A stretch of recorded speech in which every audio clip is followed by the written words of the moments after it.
Hello and welcome to the latest episode of the Melbourne Athletic Development Podcast. Jack. John. Today we were going to explore, after our recent discussion with Professor John Hawley, the concept relating to evolution of your professional practice.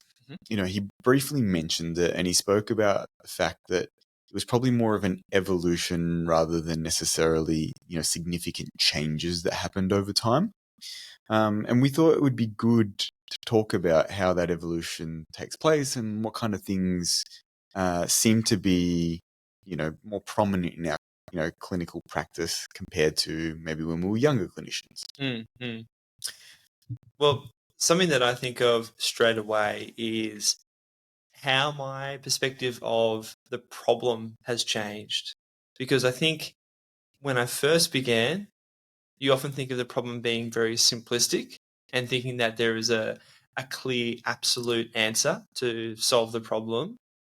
And over time, realizing that there are a lot more layers that can be contributing to someone's problem. When I say problem, I'm really referring to, whether it's musculoskeletal pain or some type of musculoskeletal injury. And realizing that to find a good solution to that problem, you often need to think about things that influence not just understanding the diagnosis, for instance, or the actual interventions or assessments that you do, but then thinking about how you actually implement that into someone's life. Yeah, well, we had something happen even this week. Like, we were having a team meeting.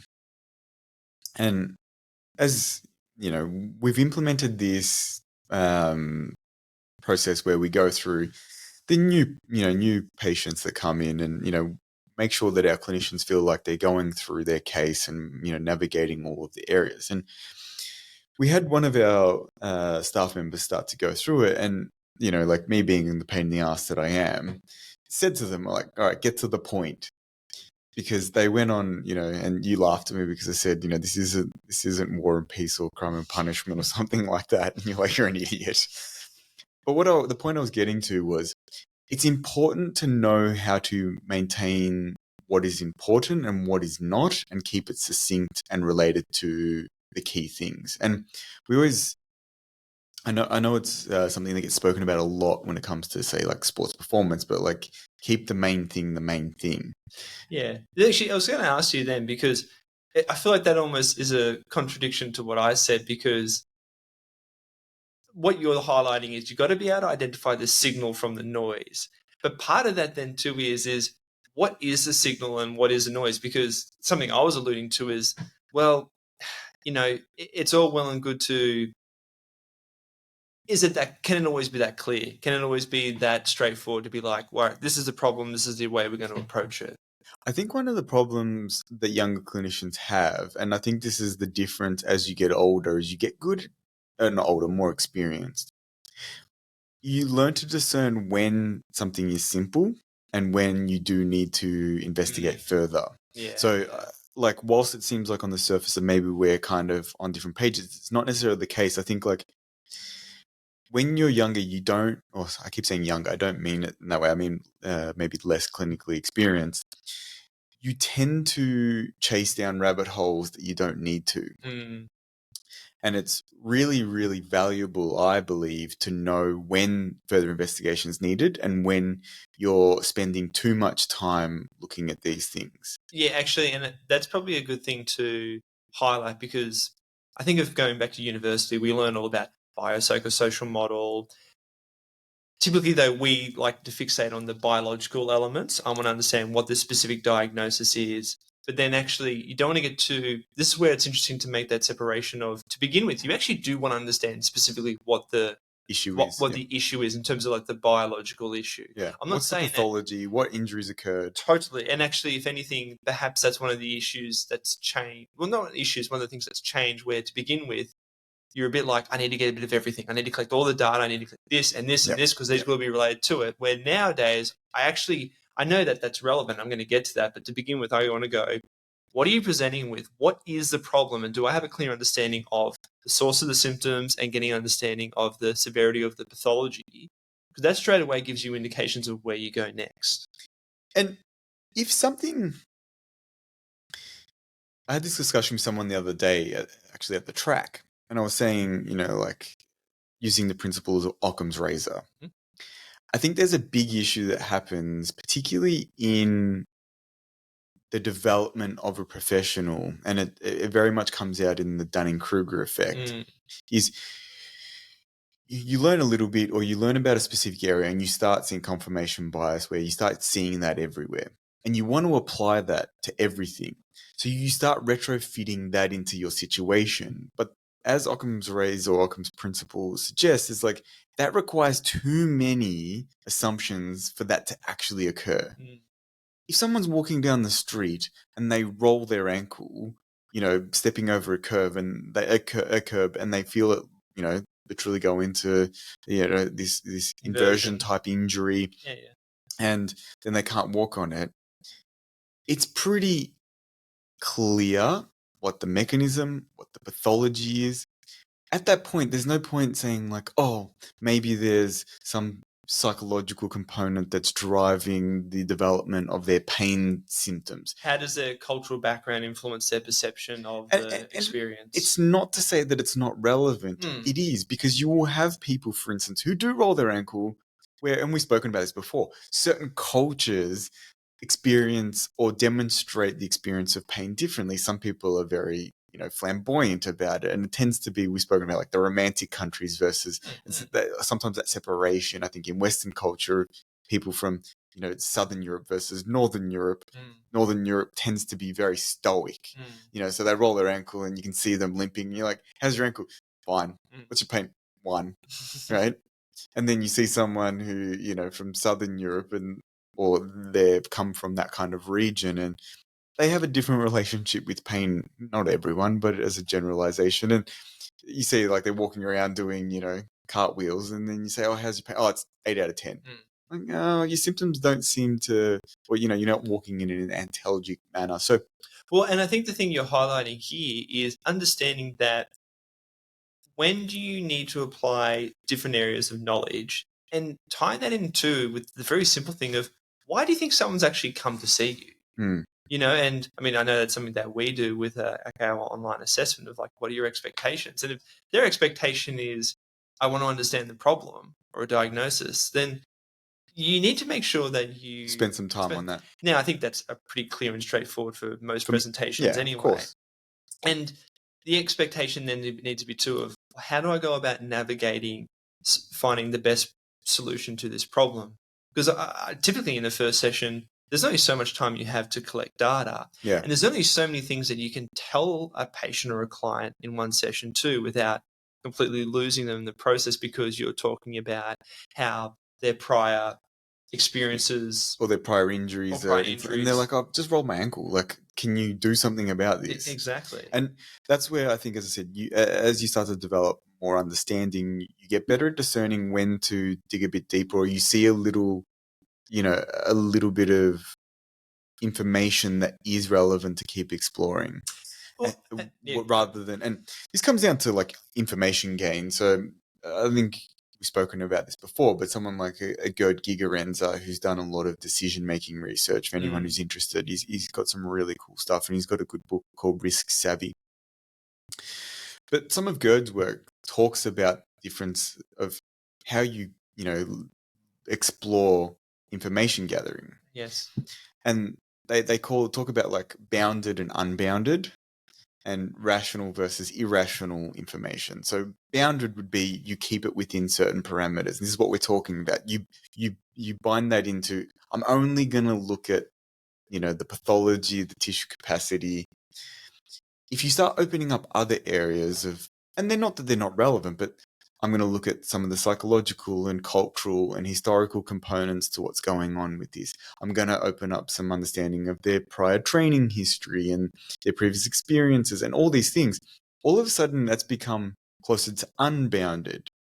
And then, you start going down the path of, rational versus irrational. And it's not that those mean like you're taking, false information. It's you're actually trying to explore whether there are hard facts and objective things you can take, or more subjective things and how they, fit together. So understanding when to, be, using a much more bounded approach or an unbounded approach, I think you get better at discerning. Yeah, and I think the thing that you highlight there is, let's stick with the example of someone rolling their ankle, stepping on a curb. In that situation, what is the most important thing for you to decipher? And the biggest thing is really understanding, well, what do I think is going on and what is the severity of it? Because that's very much going to influence what you need to focus on in that session. I mean, for all you know, if it's severe enough and they can't walk, you Might might have a think fracture, yeah. they have a fracture. So, you may fall for doing some things that might have been drilled into you of like, oh no, but do you have an understanding of their past medical history? What medications are they taking? What's their work? These are things which They're relevant, but in that absolutely. situation, you're actually Well, not using the time to the most effect that would get the best outcome for that patient at that time. You have a time constraint. And the reality is, with work, you have constraints to realizing, look, I've got 20 minutes, half an hour, 40 minutes with this person. I have someone booked in next. It's not even that, Jack. Like, I agree with you, and that is relevant, but it's not even that. If I'm the patient and I'm going to swear, but I fucked my ankle. Yes. I don't want to be sitting there spending 15 minutes talking about when I had shoulder surgery. At that point, I need your help. Like, sort my ankle out. Absolutely. But like, you're actually doing me a disservice by asking me stupid fuck questions about my shoulder when it's pretty clear that I've hurt my ankle pretty badly and I need your help. I wouldn't be there otherwise. No. The other thing I was going to mention too that has changed a lot with the experience is you very quickly realize when you need to go, okay, there's actually something quite serious here. I need to rule out potentially a fracture. Yeah, that's a really good point. Because how quickly can you have that conversation of, within a couple of minutes going, okay, look, I actually think this is what's going on. I think we need to do the following things to confirm or refute this hypothesis. Actually, and as I said, I think that you become clearer on, as you said, when you have to go a bit harder. And it's a really nice position to be in. A lot of our, less experienced staff will come and ask us questions. And it's happened a couple of times recently, actually. We had one recently where the clinician did the right thing. They said, oh, look, can you see this patient for me? I've reviewed them. I believe there's something going on in their foot. The diagnosis is this, but this is the differential, which was a little bit more serious. And I saw them and I said, oh, no, I think it's the more serious one. They've got to get a scan now. They get the scan, it comes up, it's that. And they're like, oh, they were really good about it. They were like, oh, thank you so much for seeing him. And, they were on the right track. They'd made actually the right diagnostic kind of assessment.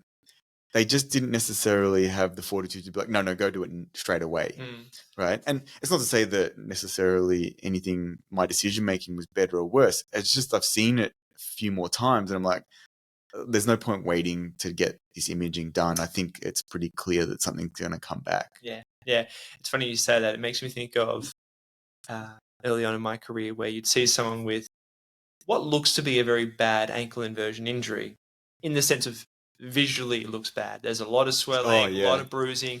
And just by looking at it, you're like, oh my God, there's something really bad going on here. You've clearly got pathology. And it's like, oh, how are you going? Like, I can walk around, like put weight on it straight enough. Look, yeah, I could. But initially I'd be like, no, you got to get your scan. There's got to be a fracture looking at how bad it is. And then you start to realize, oh, wait, okay, that person, didn't have a fracture in this situation. And I mean, you've seen plenty too, where you look at an ankle and you go, that looks horrible, but it's actually okay. Well, I shouldn't say okay. There's no indications that they need to offload, for instance. And this is part of that experience of developing your clinical knowledge and clinical skill set and this is very much exactly what they come to in the, Giga Renz's work of using heuristics, and a really simple one for the ankle becomes if someone, it doesn't matter how bad their ankle looks, if they walk in on it, there's probably not a fracture there. No. Right. And it doesn't mean that it's always not the case. Of course. There's obviously, you need to do the proper assessment, but if that's the case, the statistics, and obviously there's, the Ottawa ankle rules, course, which that is one of them. If someone can Yeah. take 4 steps, particularly immediately post the injury, then it's unlikely to be contributing, or the fracture contributing to the presentation. It's not the only rule, but it's some of this. I think there's 4 rules, isn't there? Yeah, there's one about palpation. We're testing our own memory here.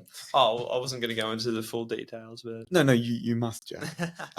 So the good thing is, once you start to gain something, you start to build up these heuristics that are like, and for people who don't know what a heuristic is, it's a rule of thumb. It's a basic decision-making tool that you can have.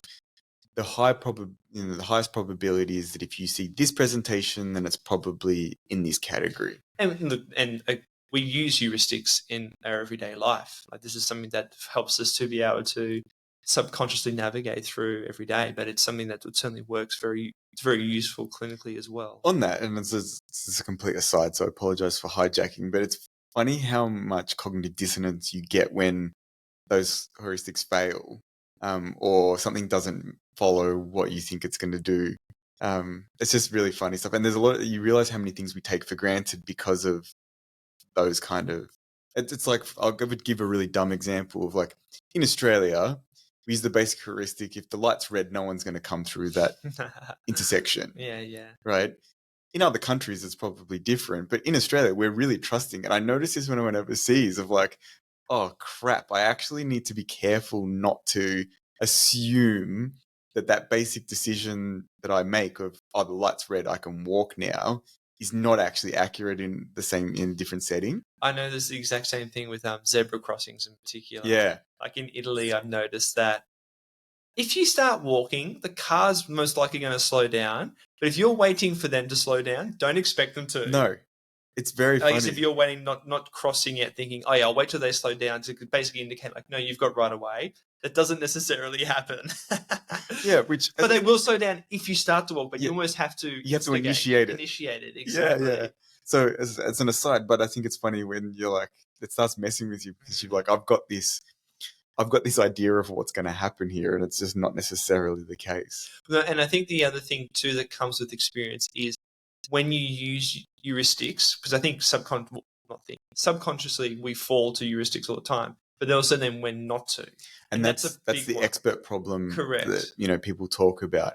And that in itself can be a big problem, because you're like, oh, I know what this is. So you start going down that pathway, as you said. Yes. And that can be so dangerous. And look, I think just from my own experience clinically, where nowadays I probably see a lot more complex patients with, say, long-term pain. Yeah. Which typically fall into what you would call that more non-specific low back pain. And I think that's, pain. As I said, for you, it's a little bit different. Well, if it's different in the sense of, because I do still get people coming in. I had someone, for instance, yesterday where they came in, lateral foot pain associated with running. Straight away, I'm like, okay, this sounds like some type of cuboid syndrome type problem. That alarm, well, not that alarm, that form of thinking often doesn't happen a lot these days with the patients I see, because it's not so much about what's going on, but why. And I think this is where it's very important, and something that I think you improve on with clinical experience is when to make that transition of your decision-making process from the what to the why. Because we should be making that transition at some point, because you do want to have an understanding of the diagnosis. But there's always going to be that point when you're like, okay, we have an understanding what's going on. We know what specific management's needed early on if need be. Why did you get this problem in the first place? Now, sometimes it also may just be incidental, like someone takes out your knee playing sport and it's really out of your control. But the reality is, how many times do you see someone, and a good example is like a hamstring strain, where there's no external perturbation of going, why did you get an injury then? This is, and that's a very different process of thinking.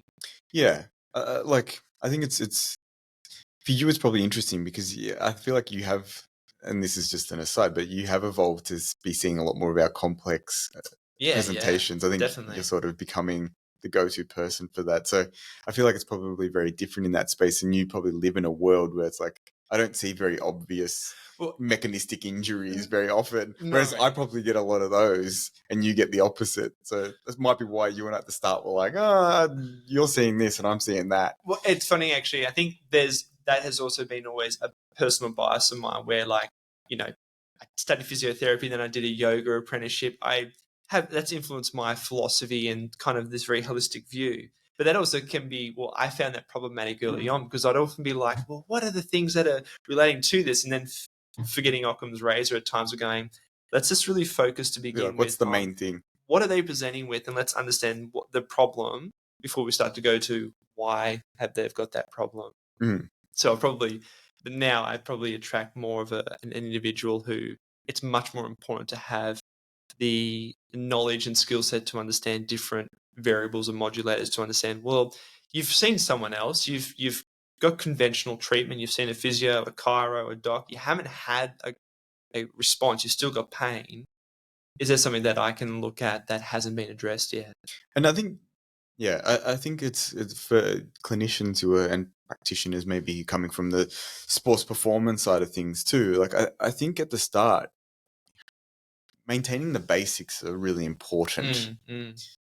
You deviate away from that when you have the basics down pat. And I think one of the things that I've noticed with some clinicians and younger clinicians is they want to deviate away. And I'm not saying that I didn't do this. I'm sure I did this a lot.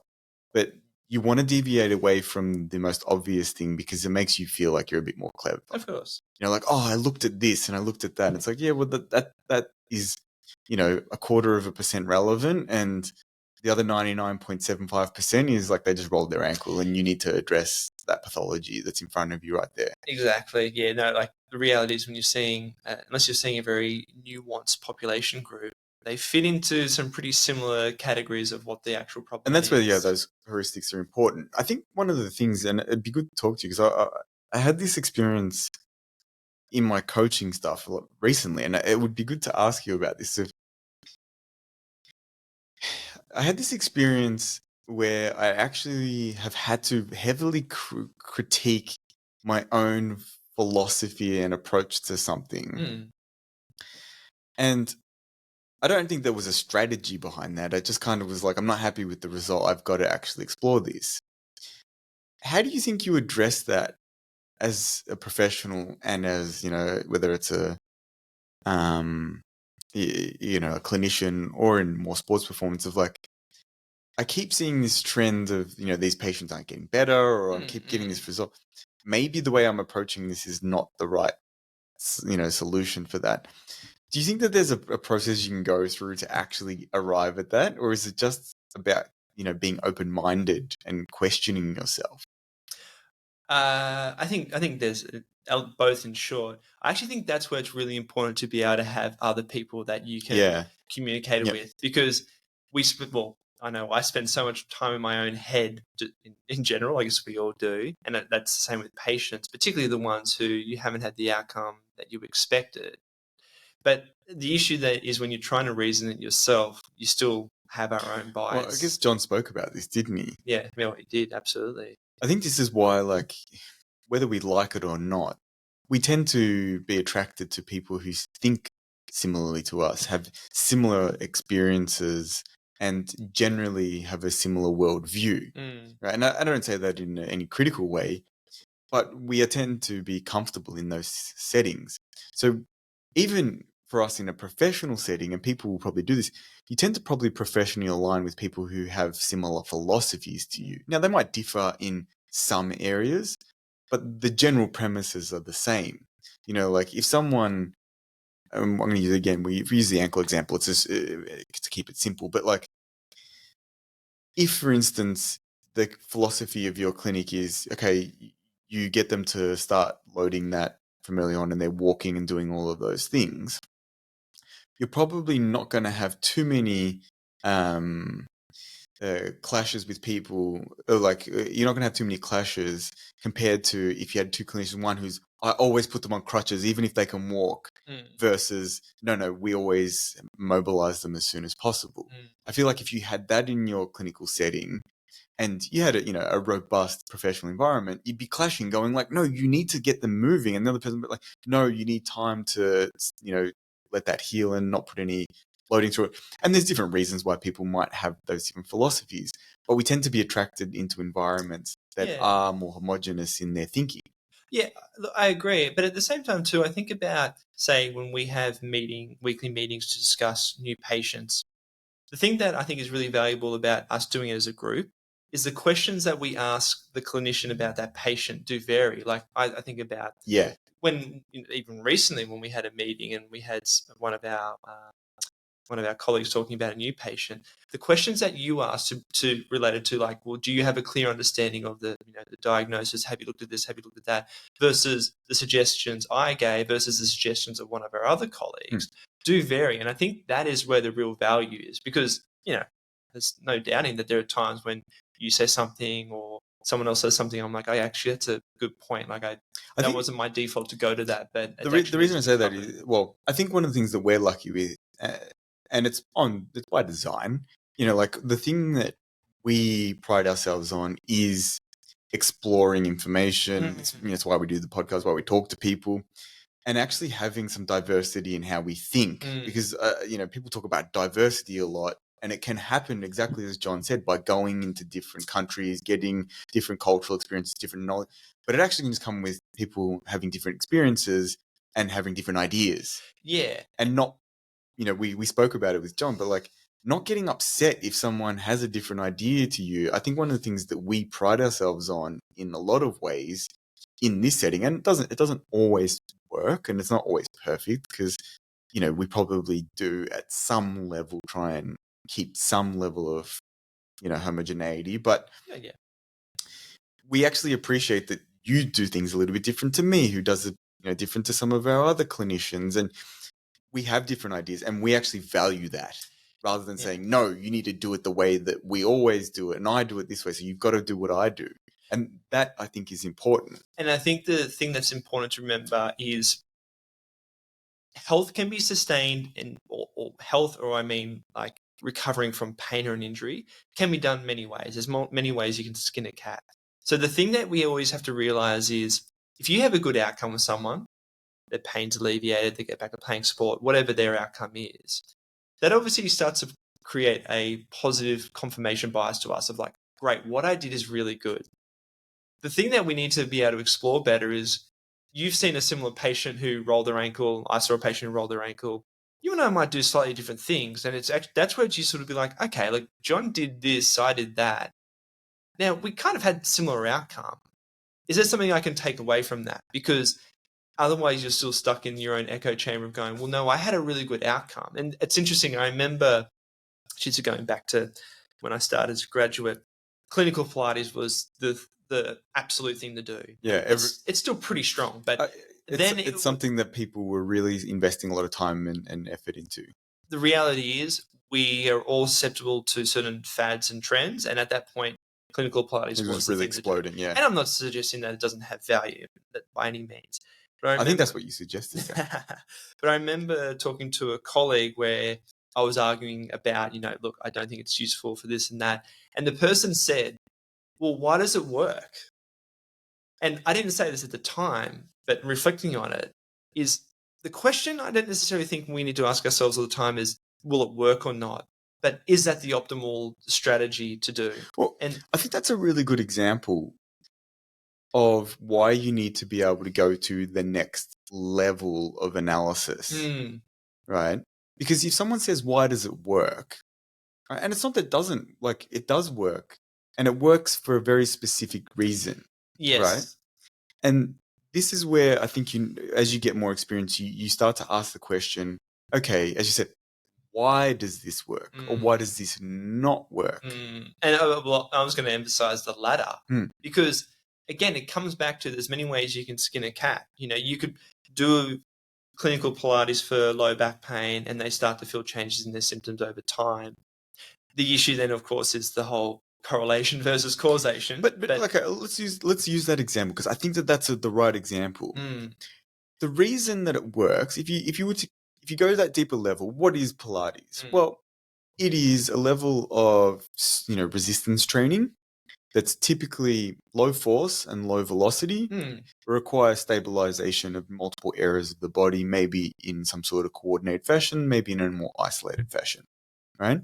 But if you look at it, for someone with back pain, particularly if they are not extremely active, or they're not doing a task that requires higher velocity and higher force tasks, that actually may be the requirement that they need in their tissue of their spine and surrounding areas to be able to navigate the biomechanical stresses that they experience. And to just extend on that, for the general population, that also may be the first type of physical activity that And they're resistance, participating in. even though for people who have done high levels of resistance training, that may be a very low stimulus, particularly in the level of force. Yes. For someone who hasn't been doing anything, as you just mentioned, that might actually be quite strenuous for them, right? And so for that reason, it causes adaptation to their muscle tissue and to their neurological systems and has a positive outcome. And even more acutely too, we can start to see changes in their immune system function by getting a muscle to contract. That's the stuff that Rob Newton spoke about, understanding obviously. that it's metabolically active. It'll influence the inflammatory process. And if you're working the back muscles and you've got back pain, all of a sudden you start to change the overall inflammatory status and therefore the peripheral sensitization. Exactly. So when you understand that, you say, oh, okay, Pilates can work if it's the right level of stimulus for the right patient, right? And we don't necessarily do what I would consider classical Pilates exercises, but we do a lot of low force. We're applying the principles. Yeah, low velocity resistance training for people who have back pain. And this is where we do that every single day in this clinic, right? Yeah. And yes, it's not going to be, if you looked at it, you wouldn't go, oh, that's a Pilates exercise, but it very much could be, right? And it fits very much into that category. So to say that it's useful or not useful is probably misinterpreting what it is. And this is where you need to then start to think about what is the resolution of thinking and reflection that you need to have. Because the reality is lots of health professionals who do lots of different types of interventions, some of which we might consider to be very questionable, may have quote unquote good outcomes. So that in itself is relatively low resolution to think about, should I be doing this or not? Don't get me wrong. Obviously, having a good outcome is a very valuable thing and something that we should be thinking about. But understanding the why then too helps you to be able to be more nuanced about, even if you apply that intervention, how do I configure those variables differently? And then, and as you mentioned before, and this is where I think the big learning process comes too, of going, when it doesn't work, why? Because to suggest that one thing actually always has a good outcome is just flat out incorrect. I think, and as I said, I had this issue recently, and it still is. I'm navigating it at the moment. It's a really difficult process to go through where you've been philosophically aligned with an approach.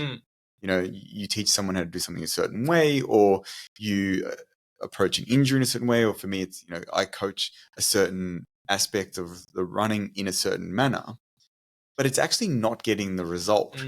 And so you either have to start questioning your capability of teaching that, or applying it. Like a dumb example on this, and this is an aside again, but people go, oh, manual therapy doesn't work. It's like, well, maybe you're just shit at manual therapy, right?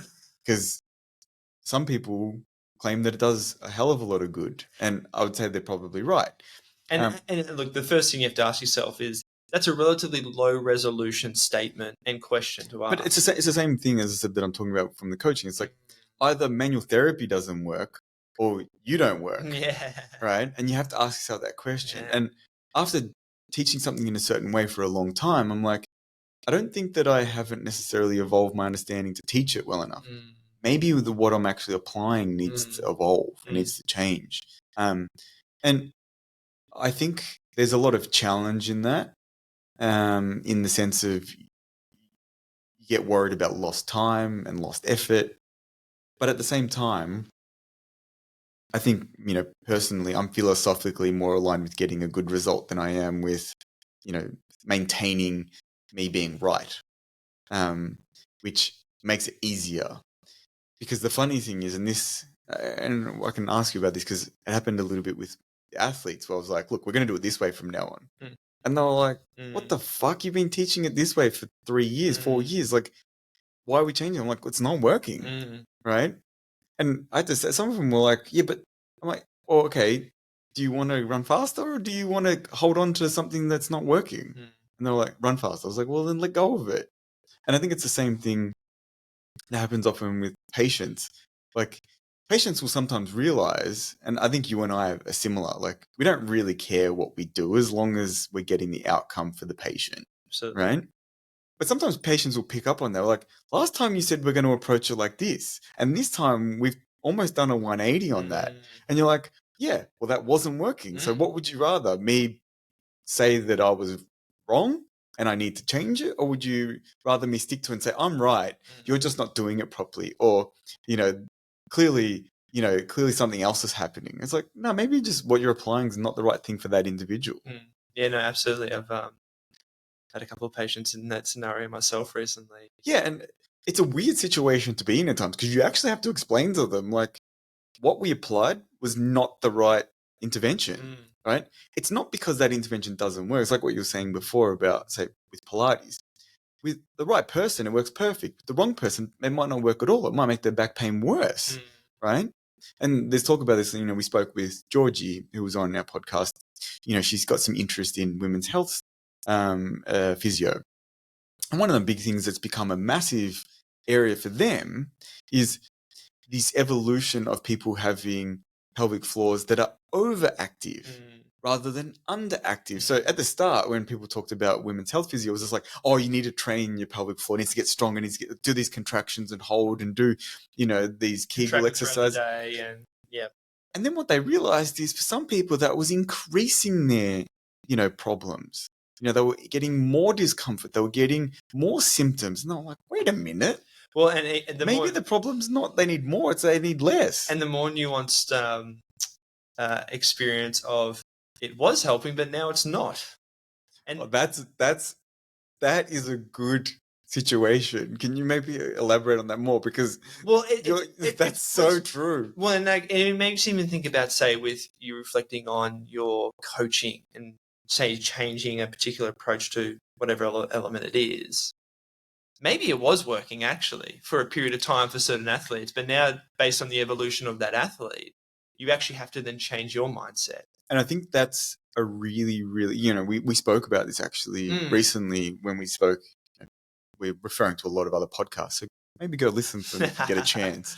But we spoke about that when we talked about like sprint approaches of how like what worked in the past may not work in the future because that person has evolved. And that happens a lot where I think it happens both in clinical settings and in coaching settings where for sure. What got you to here is not the thing that will take you the next step. And if you've aligned yourself with that approach at a philosophical level, I approach all back injuries with Pilates.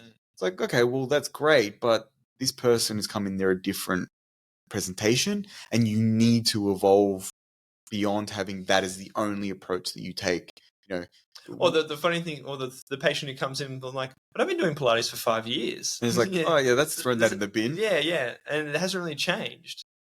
And, no, it's because we need to do this particular style. And that's exactly where I think you have what I mentioned before, where clinicians start to play that stupid game where they go, no, it's because I'm the expert on applying that. And it's like, well, maybe you are, but maybe actually that's not the approach. And so that approach for this person is not relevant. Doesn't mean it can't be applied. Yeah, but of course. It's the problem that we've spoken about a lot in relation to protocols, right? So like, I think one of the, this is probably the next topic, but one of the things that I think happens over time as well is you become much more individualized, right? You go from taking a template, a protocol that has the right principles in mind, but over time you realize, no, I actually need to approach this with this individual in mind.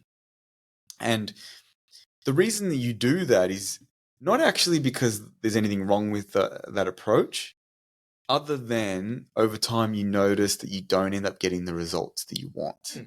And when I say you want, the patient doesn't get the results. They're like, oh, I've still got back pain. And you're like, oh, but we went through the protocol all the way to the end. That's like, okay, well, that's not addressing what we needed to, obviously. I mean, the other thing I think with that too is that is that the depth of your thinking to follow just a protocol as well? And I mean, that sounds maybe harsh in a way, but it's something I often think about too when you want to be able to pride yourself on having certain knowledge and expertise. To simply just be able to go verbatim, this is what I'm going to get you to do, I don't think is really giving yourself much credit from what you may know, let alone actually optimizing the outcome for the patient, because they come to see you hoping to be able to get an expert, nuanced approach. It's funny you say that, actually. You have some patients who don't necessarily see that. I've had a few issues with people recently where I'm like, I would like to see you, more regularly, because I would like to not necessarily fast track, but I would like to make in real time changes to what we're doing. And they're like, nah, like I can just do this at, my rehab at the gym. You're like, okay, fair enough. If you think that, that's fine. Like it's probably a failure in my ability to, communicate that. Yeah, I think that's actually, going back to the start of this conversation about how you navigate what you do with a patient and understanding the what, moving to the why. That's when I think you probably start to think a bit more broadly about, okay, what are certain psychological, emotional attributes about this person that are going to influence how I actually plan? Because that's something that's really big. And like, I know an example yesterday, I had a patient who um, is quite a good athlete, does a lot of physical activity, developed some overuse pain, did some manual therapy, felt a lot better. And then I said to this person, like, look, obviously your symptoms are a lot better. I think the thing we need to really look at here is trying to actually start to implement some other types of training modalities, because you're just focusing on one particular training modality, you're overloading your tissue, you're getting symptoms. Let's catch up next week and actually look at some tissue capacity measures and start to think about what we can do from that standpoint. And then I noticed that they, didn't book in again. Now, it's not because they didn't value the service. This person's seen me plenty of times before for other issues. But they come in going, look, I've got pain. I want you to get me out of pain so I can go back to training full time. And part of that is, okay, I'm trying to educate the person. I want to try and help them out to be able to prolong the next time they actually get another issue. But for them, they clearly go, no, we've done 3 sessions. I feel fine. I'm leaving it at that. And this is where, you start to understand certain personality profiles.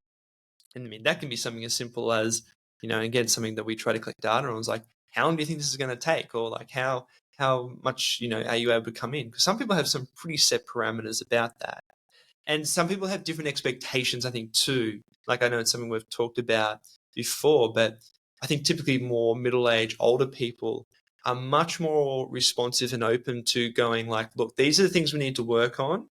And they go, yep, I put trust in you as a professional to help guide me through that and give me the best recommendations. I think more and more you see with younger people, it's like, I can just do that myself, And it's not about whether you can or can't do it by yourself, because, I mean, I know you're the same a lot of the time. It's like, look, these are things I want you to do independently. Yeah. The reason why I want you to come in is not so you can just do it again. The reason why you come in is so I can actually do some reassessment and progress the program and get you in at, instead of 7 days, get you in at 3 days so we can actually progress them more quickly. But again, some people have this idea of like, no, once a week's enough. And this is where I think it's very useful to think about how you collect information about some of those psychological profiles and belief systems, because they're such a big influencer for what someone's going to do next. And it's funny because I think that when you're less experienced, you don't necessarily think about that. You kind of just like, whoever comes through is who comes through. But you start to identify those things early on. And I think you become a lot clearer with the communication that you have around that. It's like, as you said, the number of times more recently, it's funny because I think that often they feel very confronted when it's like, look, clearly, you say to them, like, I'm sensing that this is an issue for you. Is that the case? And they're like, what? And you're like, I'd like to see you for this reason. Can you make that happen? And they're like, oh, that's like really direct. And it's like, it's not because I'm trying to be forthright. It's just because you're pushing back, maybe subconsciously, and I think it's not going to help your outcome. You've told me you want to get a good outcome and you want that to happen in a timely fashion. And now you're pushing back on me. And I think that that's something that when you're less experienced, you are less willing to kind of address, or maybe you don't even recognize, like, oh, I made this recommendation, they didn't follow it, right? And they haven't got the outcome, and now, like, I'm having to explain to them they didn't follow the recommendation. Whereas I think as you get more experience, you kind of say from the start, like, this is the recommendation. You don't follow this, and the probability is that you won't get the outcome you want. So just be aware of that before we even start. Yeah. Actually, I'd be interested to hear your thoughts on this, because the other thing that has changed a lot with how I approach communicating with a patient is, let's go back to the ankle inversion injury. Person comes in, rolled my ankle. I want to get back to running, but it's really painful. Like, I need to get the pain under control. If you look at it and you go, look, it's probably going to take you 6 weeks. And they go, 6 weeks? Like, that's so long. Now, in your head, you might be thinking, it's going to take 6 weeks between now and discharge. Yeah. But, we're going to spend the next 10 to 14 days focusing on getting your pain under control so you can walk normally. You'll probably be running back in 3 or 4 weeks, yeah. But it's so interesting, and something that I've certainly been more nuanced about is the information you feed someone. Going like, okay, you really want to get a pain reduction? The next 7 to 10 days, we're going to be focusing on getting your pain down. And I expect that you'll be able to walk pain-free within 10 days. Yeah, I think okay, great. Communication that develops. Because, I think when you're less experienced, you have probably less understanding of what the probability of that is. This is true. So that makes, I think that is one of the nicer things, is as you've seen things more, you have a general understanding of, okay, it's probable you'll be walking relatively pain-free in 10 days. Yeah. I mean, again, shout out to previous podcasts we've done, but that concept of uncertainty and how we deal with that, because the reality is people have an expectation of giving certainty when they come in to see you. One thing you made me think of there, which I think is actually relevant, is, and it does go into this more unbounded kind of areas, is I've actually asked a few people a few times why it's such an issue if they don't, especially in non-competitive athletic populations, right? And I've had this answer come back a few times, which is someone will be like, they're like, oh, when can I get back to training? And they train for recreational purposes, whether it's running or whether it's, gym or CrossFit or something like that.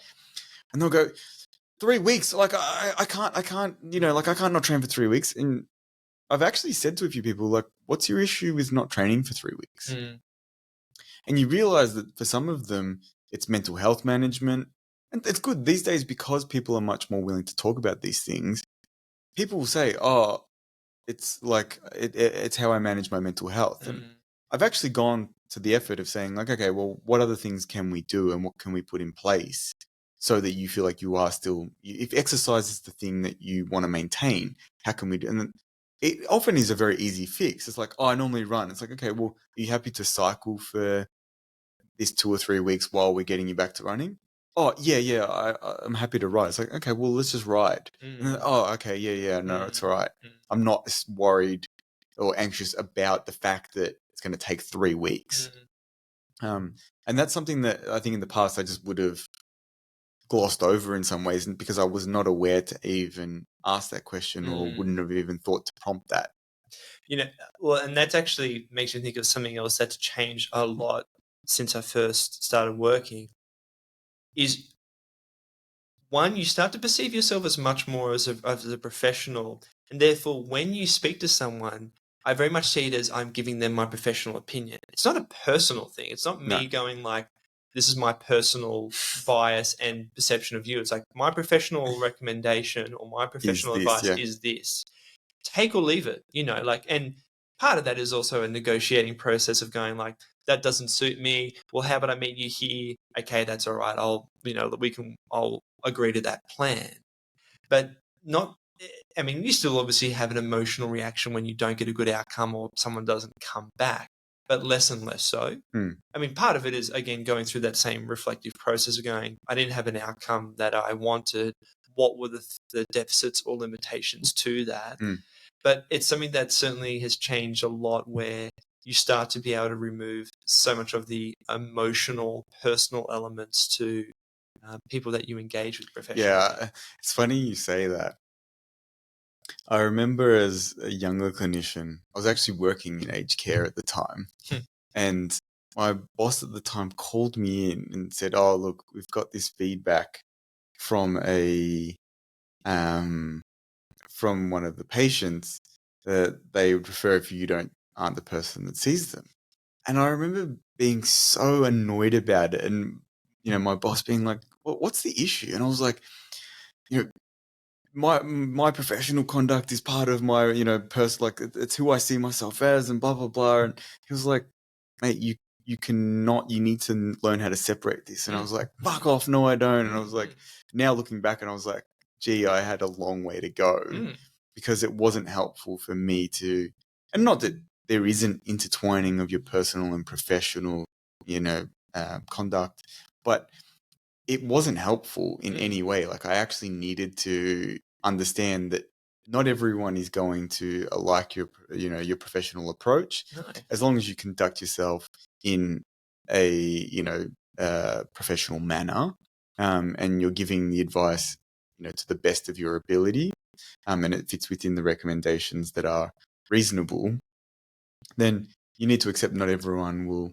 take that on board, and they may not want to use your services, even though that what the recommendations you've given them are very useful. Well, look, I think of actually too, I'm sure you probably had a similar experience of patients I've ended up referring on to one of our other physios in the clinic, because I don't think actually you and I are gelling as well as we could, or you've actually got more of this type of personality profile. You actually probably be better with this person.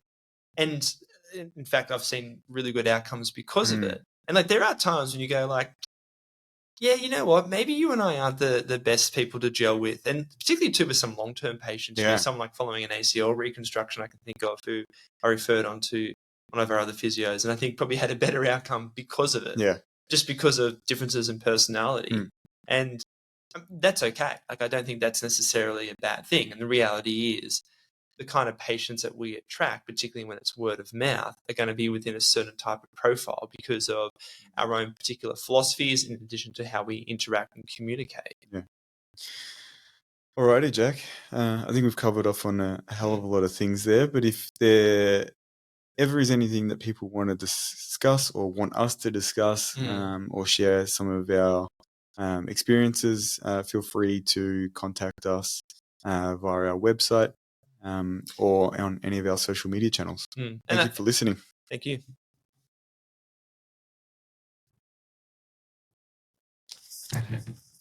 All right. Oh, we got 50 minutes out of that.